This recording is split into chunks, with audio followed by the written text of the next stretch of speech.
What's up, gamers, and welcome to another Anthology Arena news update brought to you by me, Ashlizzlle.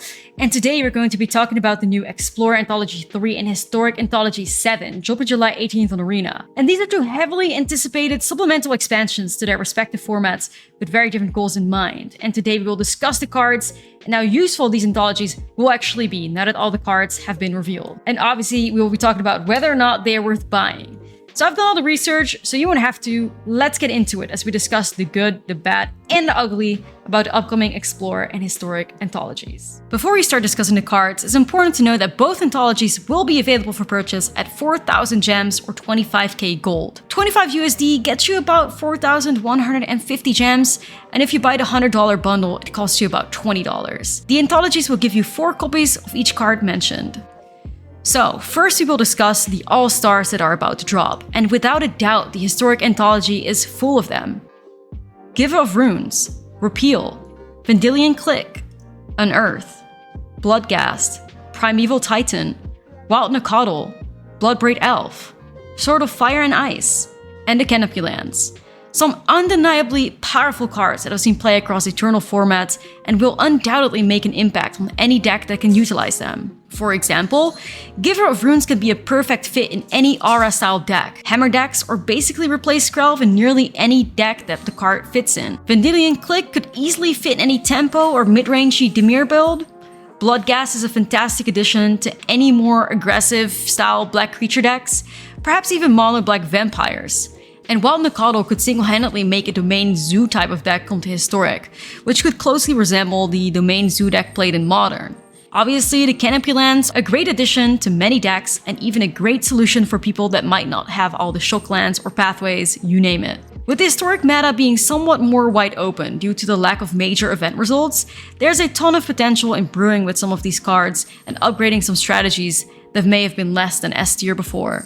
So, the Historic Anthology will give you 8 usable rare cards and 2 mythics, which adds up to about 32 playable rares and 8 mythic rares.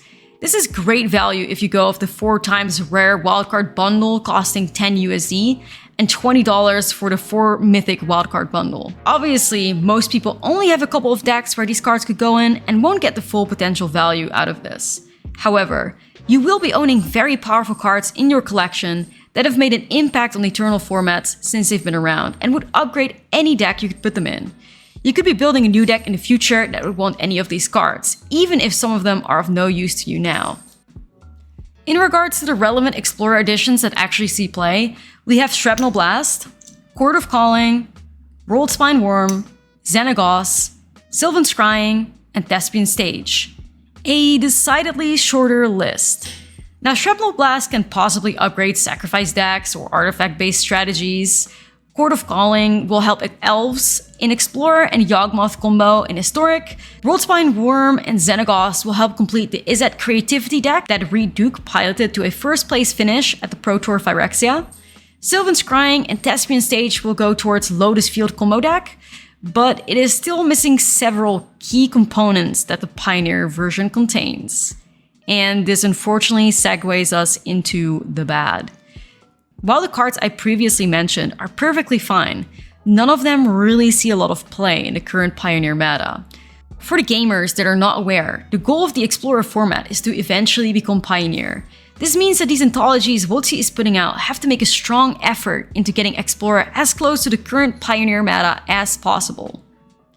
Thanks to I Am Broadband and Fjork3 on Twitter, we have this super useful list of the most played Pioneer cards that are not on Arena, based on the recently completed series of regional championships with almost 3,200 decks. Now, you might see Thespian Stage and Sylvan Scrying up there, and you might think, well, this anthology is adding those 2 cards, surely it's not all that bad. Well, these cards are mostly played in a deck called Lotus Field Combo or Hidden Strings, and as the name might imply, this deck involves a card called Hidden Strings. And this anthology puts 2 important pieces of the deck on Arena, but not Hidden Strings. So we still don't have the deck in Explorer. Now, thanks to Fireshoes on Twitter, we have a useful list about what the Explorer Anthology adds to the format, which is basically nothing. Even Reed Duke's Creativity version has already become somewhat outdated, with Creativity players leaning towards the Gearhulk version or the Atraxa version, rather than the Xenagos Worm combo version. Explorer is really only missing a few cards to resemble the current Pioneer meta, yet WotC is making no effort into actually making this happen by giving us anthologies that add no value. This anthology especially has been a slap in the face to many fans of the Pioneer format and people that have invested their resources into Explorer. Some examples of cards that would have greatly helped push Explorer into becoming Pioneer would be Reckless Bushwhacker, as this would introduce Atarka Red and upgrade the Boros Convoke deck. As I mentioned before, Hidden Strings would have been a great addition to the format, combined with Thespian Stage and Sylvan's Crying, to make Lotus Combo a deck in Explorer. Treasure Cruise and Temporal Trespass would make Izzet Phoenix playable. Bring the Light would allow Niftalite decks to be played. Tasigur and Hooting Mandrills would bring new format Traxa to Explorer. And Mono Green is still missing very important pieces in the form of Oath of Nissa and the Chainveil. Any of these cards mentioned would greatly help the format, yet this is what Wizards gave us instead.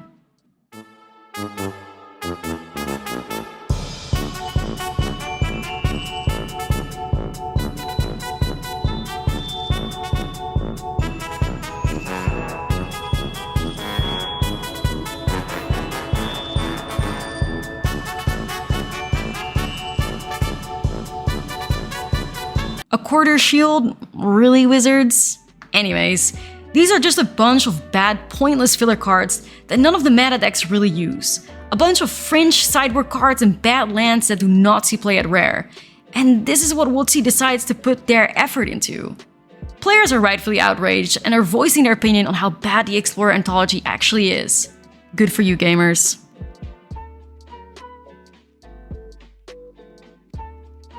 While the Historic Anthology is an absolute banger, the Explorer Anthology is a slap in the face. We are supposed to be getting closer to Pioneer on Arena, but are we? Why is it taking so incredibly long to put about 30 cards on Arena, and why are they drip feeding us this content? Anyways, to summarize everything up for you, the Historic Anthology is absolutely worth getting if you enjoy the format and you can see yourself put the cards in a couple of decks. In general, most of the cards are pretty powerful and useful, and you will definitely get value for your buck. Especially the Canopy lands make this a great deal. And you might have seen this one coming, but the Explorer Anthology is definitely not worth your money. None of these cards are relevant to the meta without Hidden Strings being on Arena specifically, and you are better off spending a rare wildcard or two getting the cards that you need rather than buy the whole bundle. Alright, thank you for watching this video. Let me know if you enjoyed it and whether or not you would like to see more videos of this kind on my channel. Obviously, don't forget to subscribe and like if you enjoy my content. And most importantly, let me hear your thoughts about these anthologies in the comments below. Thank you for watching.